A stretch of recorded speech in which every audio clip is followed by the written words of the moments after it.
वो है appendicitis. Appendicitis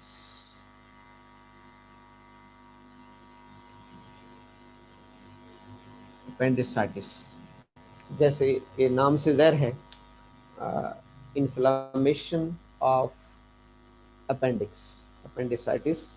इसको सिंपली हम जिसके एंड पर ITIS थर्ड ईयर में हमने पढ़ा था, इन्फ्लामेशन का सुफिक्स है। जिस भी टर्म के साथ ITIS लगता है वो इन्फ्लामेशन को जाहिर करेगा।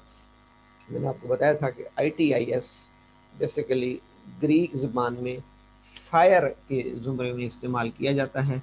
फायर, आग। आग के लिए जो ग्रीक ज़बान में लफ्ज़ यूज़ किया जाता था वो यही सुफिक्स थी ITIS। उसी को फिर मेडिकल टर्मिनोलॉजी में शामिल किया गया। इसको फायर के साथ क्यों तशबीह दी गई? क्योंकि फायर में रेडनेस होती है, बर्निंग होती है, हीट होती है। जब भी आग लगती है, आग की ये 3 निशानियां हैं कि वहाँ पर रेडनेस, तपश, बर्निंग, हरारत। तो बॉडी में जहाँ पर भी इन्फ्लेमेटरी प्रोसेस हो रहा होता है, हमने देखा है कि वहाँ पर हमें ये 3-4 साइंस ज़रूर मिलते हैं। इस वजह से शायद पैथोलॉजी में इस सफिक्स को शामिल किया गया है, फायर को ज़हन में रखते हुए।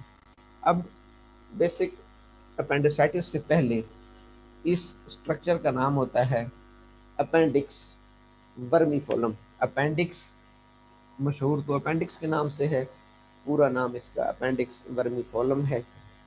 पहले हम इसकी मुख्तसर सी एनाटॉमी को देखेंगे, क्योंकि पहले एनाटॉमी का पता होगा तो फिर फिजियोलॉजी का कुछ आइडिया लगेगा। फिजियोलॉजी के बाद फिर हम इसकी पैथो फिजियोलॉजी को देखेंगे। अपेंडिक्स एक ब्लाइंड ट्यूब है जिसको अंधी आंत भी कहा जाता है।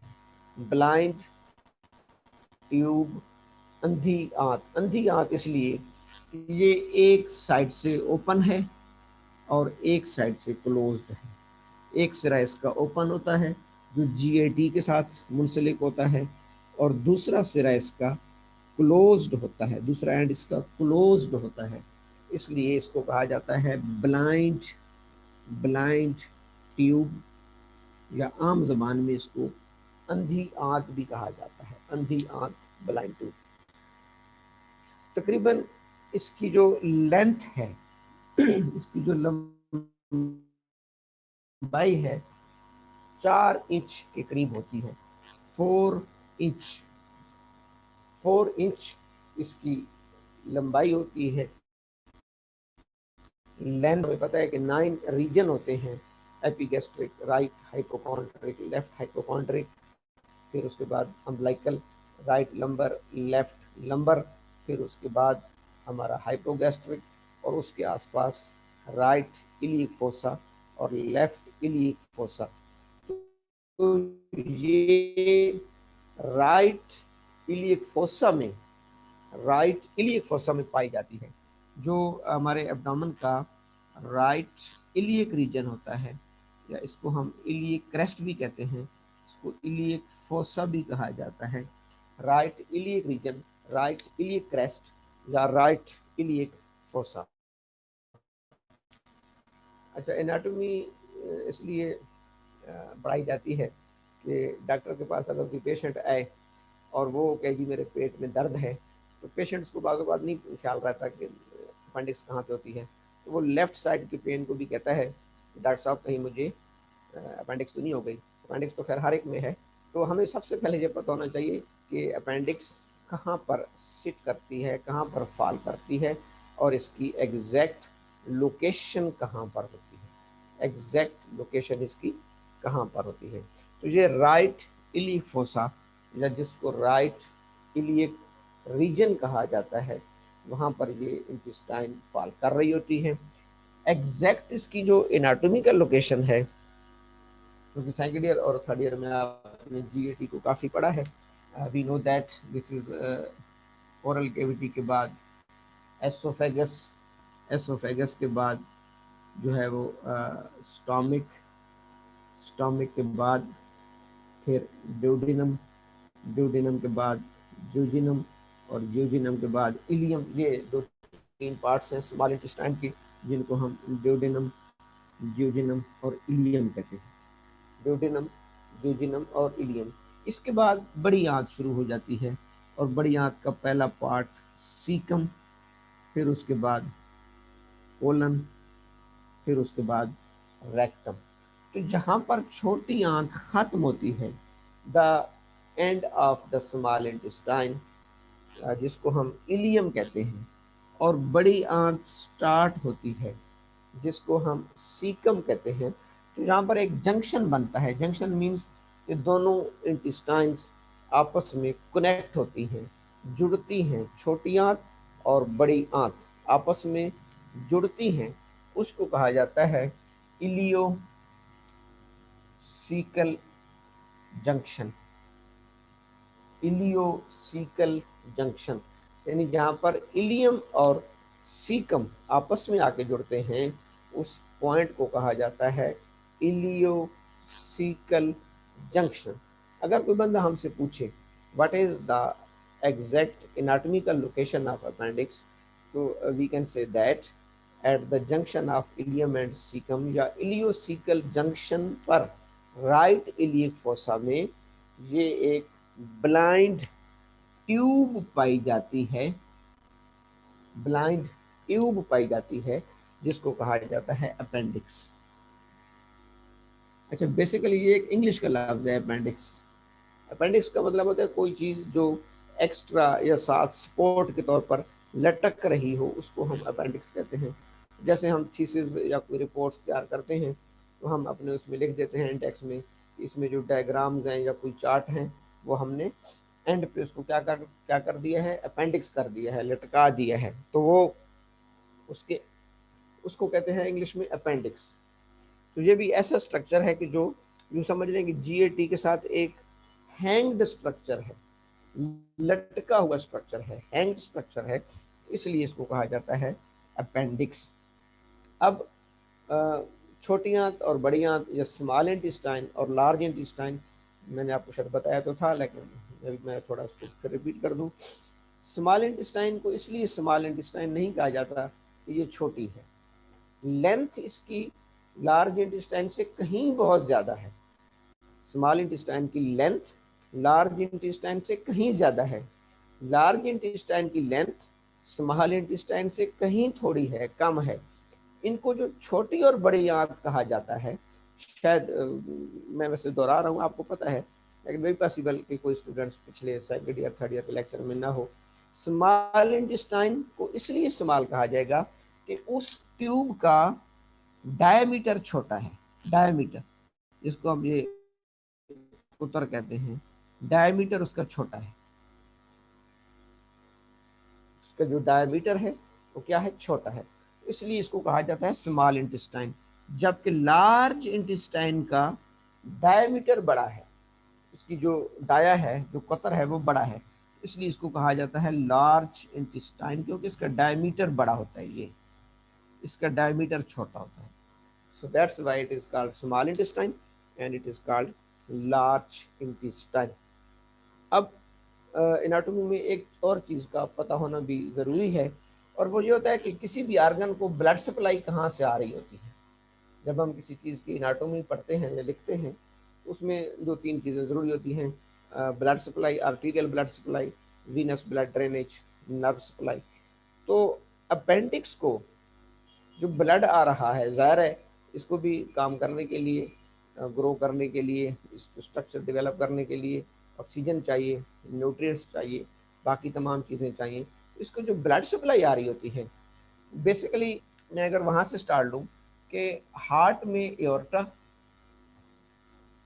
एओर्टा एओर्टा की तीन आर्क होती हैं। एक असेंडिंग एओर्टा जो ऊपर को जा रहा होता है,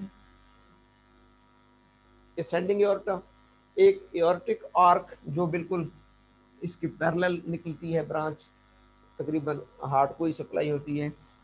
एक होता है descending aorta, descending thoracic aorta भी इसे कहते हैं डिसेंडिंग एओर्टा, जो नीचे वाले पोर्शन को ब्लड सप्लाई करता है।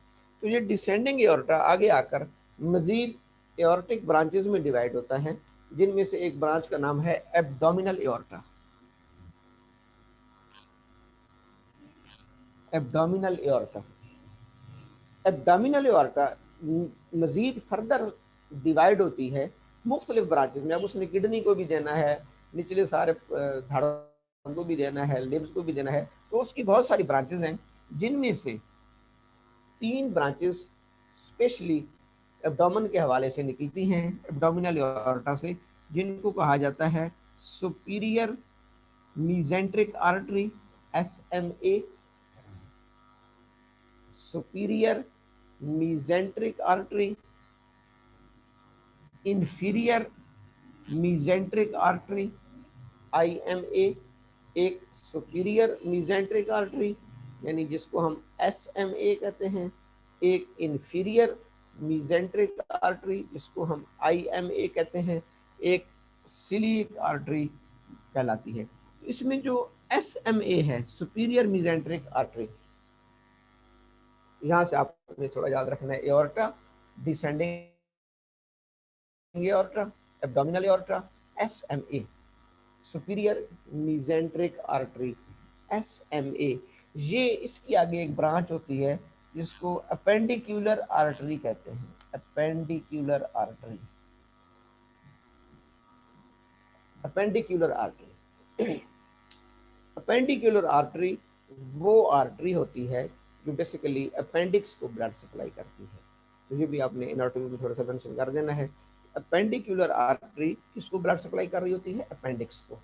अब आपको समझ आ गई कि एओर्टा, एओर्टा से descending aorta, abdominal aorta, superior मीजेंट्रिक artery और फिर अपेंडिक्यूलर आर्टरी। और दूसरा भी आसान है, अपेंडिकुलर आर्टरी अपेंडिक्स को ब्लड सप्लाई करेगी और उससे रिटर्न भी तो लेना है, ब्लड वापस वीनस रिटर्न भी तो होना है। वीनस रिटर्न कौन लेती है? Appendicular when.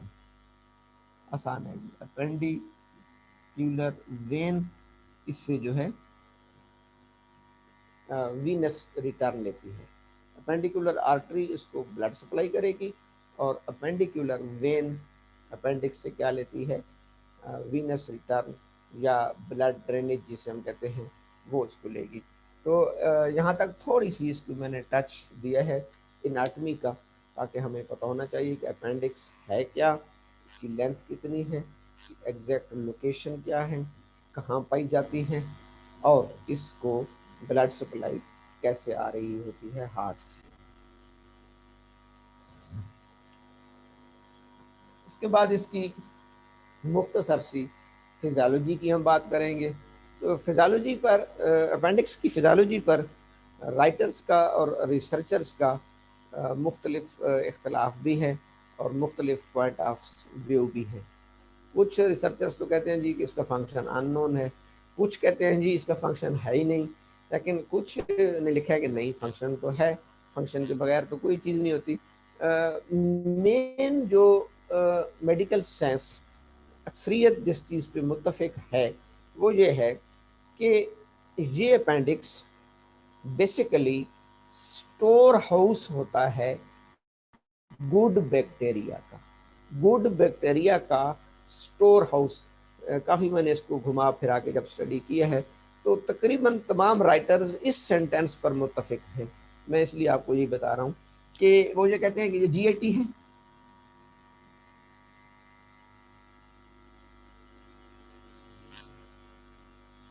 तो इसमें अपेंडिक्स एक स्टोर हाउस का काम कर रही होती है। स्टोर हाउस किसका? गुड बैक्टीरिया का। गुड बैक्टीरिया के यूँ समझ लें कि पनीरी या गुड बैक्टीरिया की नर्सरी है। अच्छे बैक्टीरिया को अपने पास स्टोर करके रखती है। जैसे कि हम पता है कि जो हमारी ये गट, जिसको हम GAT या गट का लफ्ज़ यूज होता है, इसमें हार्मफुल बैक्टीरिया हैं, एक वसी मेजॉरिटी यूजफुल बैक्टीरिया की भी है।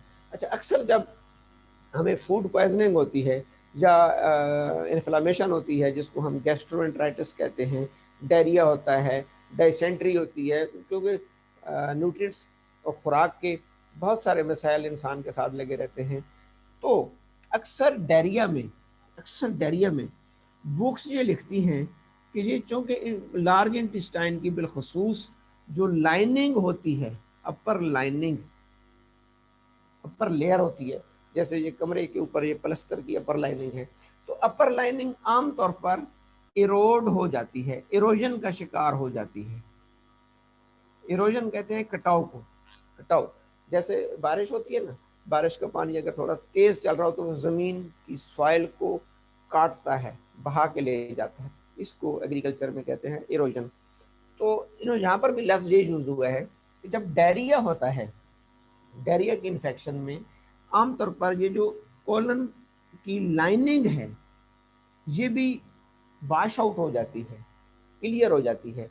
तो इसके साथ गुड बैक्टीरिया भी जो है वो बॉडी से बाहर चले जाते हैं डायरिया की सूरत में, और गुड बैक्टीरिया चूंकि लाइनिंग में होते हैं तो वो भी वाश आउट कर जाते हैं, क्लीन आउट कर जाते हैं। तो उस वक्त अपेंडिक्स के पास जो नर्सरी होती है, जो स्टोर गुड बैक्टीरिया होती हैं, उनको अपेंडिक्स रीपॉपुलेट करती है। यहाँ पे लफ्ज है रीपॉपुलेट, पॉपुलेशन से है, रीपॉपुलेट, दोबारा पॉपुलेशन को, अच्छे बैक्टीरिया को दोबारा कहाँ भेज देगी, कोलन में, इंटेस्टाइन में, ताकि उनकी डेफिशिएंसी पूरी तरह, हालांकि देखा जाए तो ये बहुत बड़ा रोल है। मैंने खुद अभी इसको ब्रीफली इन डिटेल स्टडी किया था कल परसों, तो उसमें ये बहुत बड़ा रोल है इसका, अपेंडिक्स का, कि ये उन गुड बैक्टीरिया को रीपॉपुलेट कर रही है, गुड बैक्टीरिया को दोबारा फिर सिस्टम में भेज रही है, ताकि वो जो गुड बैक्टीरिया वॉश आउट हो गए हैं, क्लीन आउट हो गए हैं, उनकी डेफिशिएंसी पूरी हो सके, फिर दोबारा ये अपने पास गुड बैक्टीरिया की ग्रोथ कर लेती है। तो जो इसका एक बहुत अहम सिस्टम है। एक कुछ राइटर ने ये भी लिखा है कि in the early development of the age, यानी प्यूबर्टी से थोड़ा पहले या प्यूबर्टी के करीब तक, इसका एक और भी अहम फंक्शन है कि ये इम्यून सिस्टम में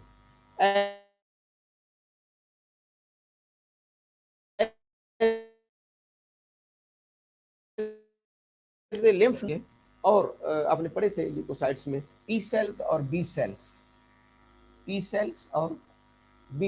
जिसको हम थाइमस में मिच्योर होते हैं, और ये बुरसा या बोन मैरो में मिच्योर होते हैं। लिम्फोसाइट्स की एक टाइप होती है जिनको बी सेल्स कहा जाता है, बी सेल्स, जो पैथोजन की रिकग्निशन और किलिंग में काम करते हैं। तो जब इंसान अपनी इब्तदाई ज़िंदगी में होता है, यानी प्यूबर्टी से पहले, तो उसकी बाजू का बोन मैरोज भी इतनी मेच्योर नहीं होती, तो ये 20 सेल्स उस वक्त बुक्स ये लिखती हैं कि ये 20 सेल्स अपेंडिक्स में आके मेच्योर होते हैं। तो उस वक्त अपेंडिक्स का बहुत बड़ा रोल है कि वो 20 सेल्स को अपेंडिक्स मेच्योर कराती है, और इसके साथ साथ हमारी जो एंटीबॉडीज होती हैं IgA, इम्यूनोग्लोबुलिन एंटीबॉडीज ए, जो हमारी आमतौर पर मुख्तलिफ उसमें बनती हैं, जिसको आप कह सकते हैं कि म्यूकस मेम्ब्रेन में जब इन्फेक्शन होती है। अच्छा, IgM एक्यूट एंटीबॉडीज होती हैं, IgG क्रॉनिक एंटीबॉडीज होती हैं, IgE एलर्जिक एंटीबॉडीज होती हैं, IgA जब भी म्यूकस मेम्ब्रेन में इन्फेक्शन या इन्फ्लेमेशन होगी उसके खिलाफ एंटीबॉडीज IgA बनती हैं।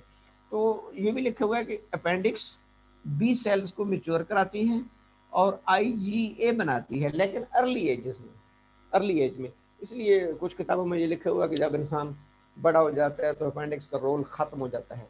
लेकिन दूसरा जो रोल है, पूल ऑफ गुड बैक्टीरिया वाला जो रोल है, वो अपेंडिक्स का बरकरार रहता है। तो थोड़ी सी आपने इसकी फिजियोलॉजी को टच देना है एनाटॉमी के बाद कि ये क्या क्या काम करती है। उसमें आपने गुड बैक्टीरिया के पूल का जिक्र करना है, और लिखना है कि जब डायरिया, डिसेंट्री या किसी भी इन्फेक्शन, इन्फ्लामेशन में कोलन की लाइनिंग वाश आउट हो जाती है, इरोड हो जाती है, तो साथ गुड बैक्टीरिया भी वाश आउट हो जाते हैं। तो दोबारा से उनको अपेंडिक्स रीपॉपुलेट करती है, दोबारा से अपेंडिक्स उन अपना गुड बैक्टीरिया को जनरेट करके तो GIT में भेजती है ताकि उनकी कमी पूरी हो सके। इसके बाद इसकी तीसरी जो चीज़ है वो है पैथोफिजियोलॉजी। पैथोफिजियोलॉजी, पहले हमने इसकी एनाटॉमी को टच दिया, फिर हमने इसकी फिजियोलॉजी को टच दिया।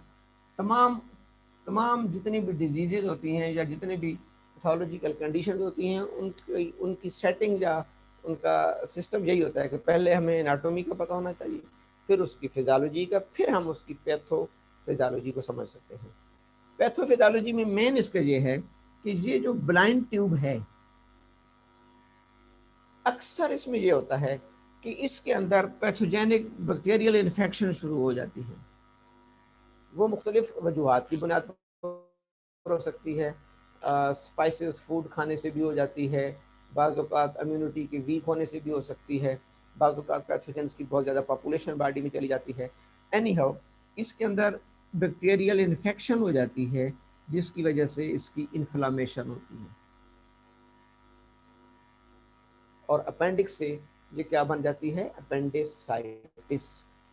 इसके बाद जो दूसरा मेन थ्योरी है पैथोफिजियोलॉजी की, वो ये है कि इसका चूंकि एक सिरा तो ऑलरेडी ब्लाइंड होता है, बंद होता है, क्लोज्ड होता है।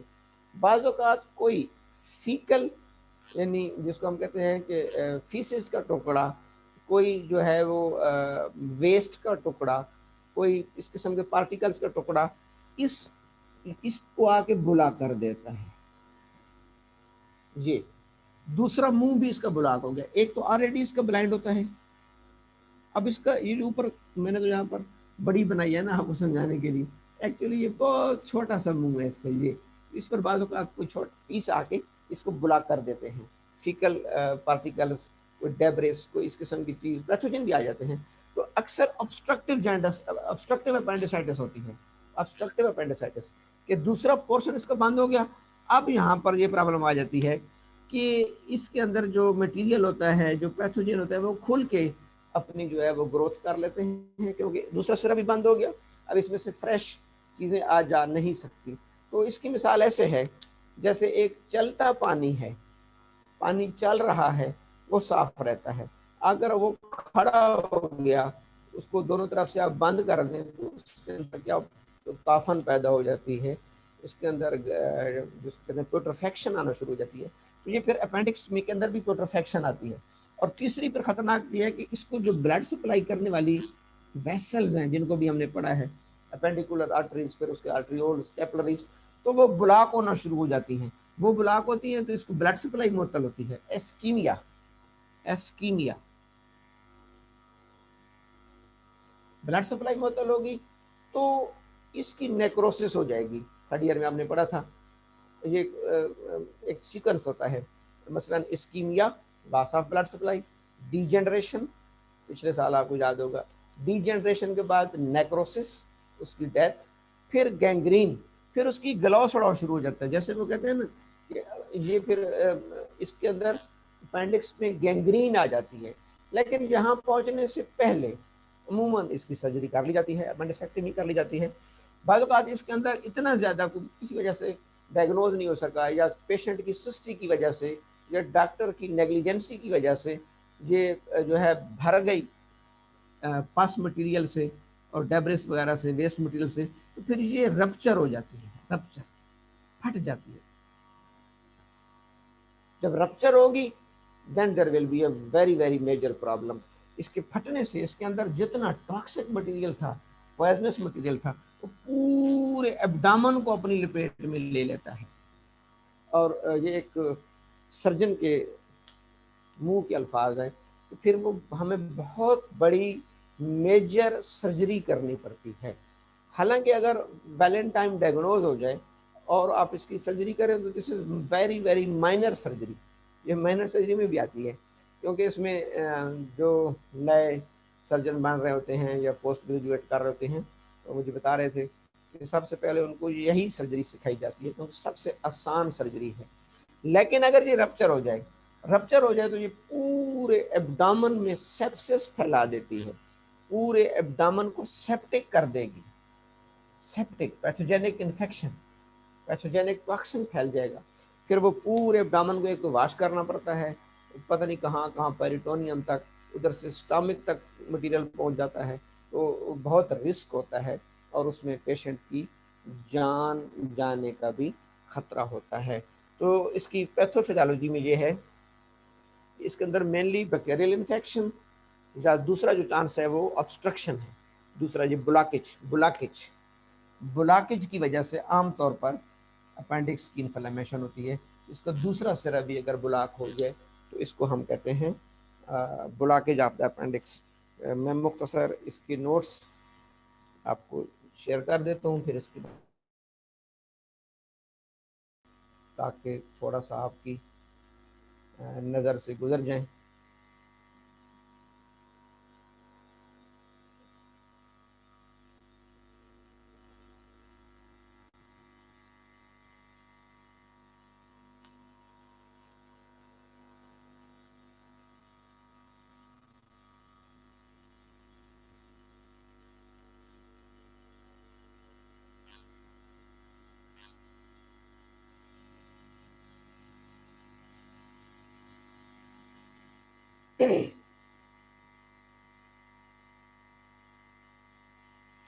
अच्छा, मुझे कंफर्म कर दें, ये आपको स्क्रीन पे नज़र आ रहे हैं notes?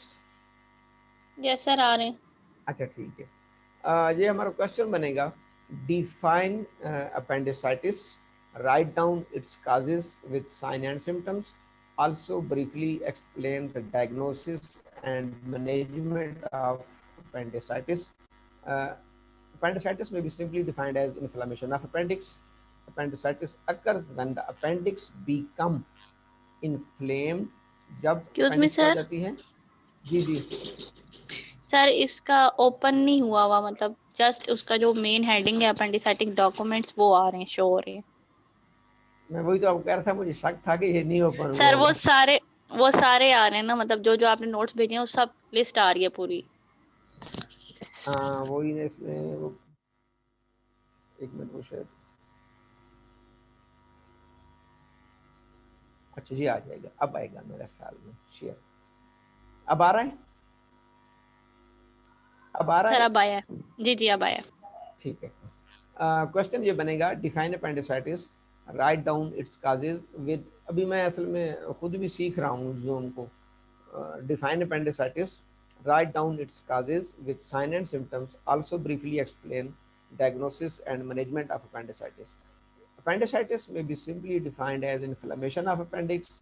Appendicitis occurs when the appendix becomes inflamed and filled up with the pus.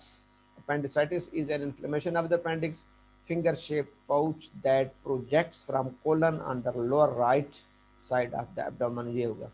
Anatomy हम पढ़ चुके हैं, formally known as vermiform appendix, hollow tube है, closed at one end, attached, अच्छा 10 मिनट रह गए, ठीक है जी, attached at the other end to the caecum pouch like beginning of the large intestine. ये तमाम चीज़ें वही हैं जो मैंने आपको एक्सप्लेन की हैं, कोई मुश्किल नहीं, इसको आप एक दफ़ा देख लेना।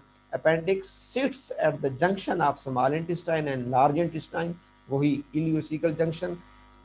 It is a thin tube about 4 inch long. Appendix sits यानी अपेंडिक्स बैठती है, कहाँ लाई करती है, कहाँ इसका ठिकाना कहाँ पर है? लोअर एब्डामन में। arterial supply is from the appendicular artery, branch of superior mesenteric artery. Venous drainage is via appendicular vein. Physiology. researchers found that Researchers found that appendix is designed to protect good bacteria in the gut.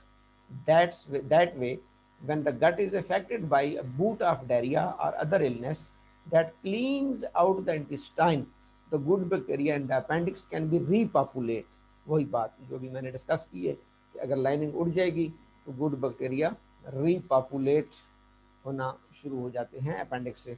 During the early years of development, appendix has shown to function as a lymphoid organ, assisting with the maturation of B lymphocytes and the production of antibodies, immunoglobulin IgA. Pathophysiology.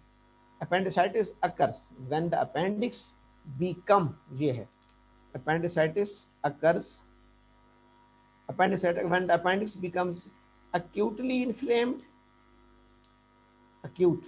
It is not entirely known why appendicitis occurs. यानी कि exact काज तो हम नहीं कह सकते. However, it is thought to be due to the lumen of the appendix becoming blocked ये दूसरा सिरा इसका ब्लॉक हो जाता है by a फिकोलिथ जो है कहते हैं, जैसे मैंने कहा कि जिसको आप वेस्ट और फीसिस का टुकड़ा कह लें, उससे ये लफ्ज़ है. बेसिकली अभी ये स्टूल तो नहीं है कहलाता, इसको हम एक वेस्ट का टुकड़ा कह लेते हैं.